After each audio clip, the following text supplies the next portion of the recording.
Hi everyone, and thanks for joining us for Facebook Live on this Tuesday. Today we are joined by a special guest. We are here in Topeka at our preferred clinic. I am here with Sarah, and Sarah is the clinic manager here, and she has lots of good info for us today. So Sarah, would you give us a little bit of an introduction while I share this to the preferred page? Sure. I'm Sarah White Hamilton. I'm a physical therapist. I went to graduate school at University of Nebraska Med Center. And then I've kind of been in pelvic health for the last 4 years. I do treat pediatrics, and I do also do orthopedics and different things like that. I also enjoy aquatic, but pelvic health is kind of my passion, mainly because there's not a lot of pelvic health out there. And when I say pelvic health, a lot of people don't even know what I'm talking about. So that's kind of what we're going to go over is, what is pelvic health? Right. And it's kind of a topic that a lot of people avoid talking about because it can be a little bit uncomfortable, or at least we have been led to believe that it is an uncomfortable topic. Right. So in general, what sort of diagnoses do you see? So starting out with a very simple, when I laugh, I cough, I sneeze, I'll lose urine, or just a little bit of when I have to go to the bathroom, I have to get there right then. Right. The frequency of urination, the waking up 3 to 4 times a night. So on that side of things, that's the more common. That's more what people might know about. So yes, we do treat that and we get fantastic results.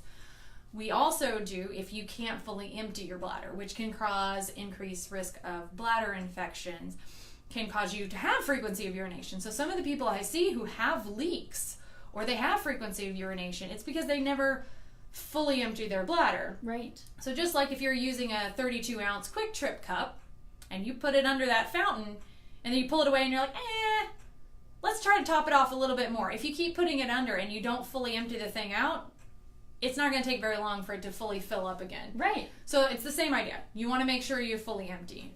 Now, so that's like the urinary symptoms. I mean, there's a lot more different things that we do with that, but those are the general. Then on the back side of things, no pun intended, or all the puns intended. All the puns intended. So if you've got constipation, there's a lot that we can do for that. So maybe your muscles won't relax enough to allow you to have a bowel movement. Maybe there's other lifestyle things going on that we can do education on, that we can work to get that where it needs to go. Or maybe you have the other problem. You have the walking farts, where you just can't hold it and you can't escape to the next aisle that is people free before you let a bomb go off. Or maybe you're losing stool, which is a huge concern. We can help with that. That's something that we can definitely work on. That is the pelvic floor.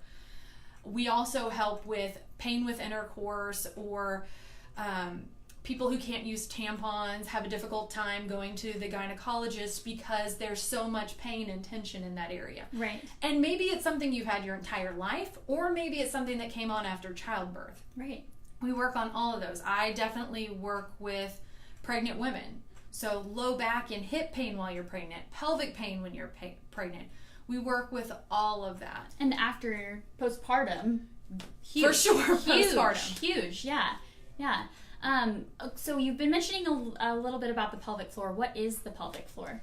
So basically, if you had 2 trees and you put a hammock in between them, that is a good illustration of your pelvic floor. Okay. So you've got your pubic bone in the front and your tailbone in the back, and there's a set of muscles that go back and forth between, and it supports everything. Supports the bladder, supports the vaginal vault and the uterus, and then also supports the rectum.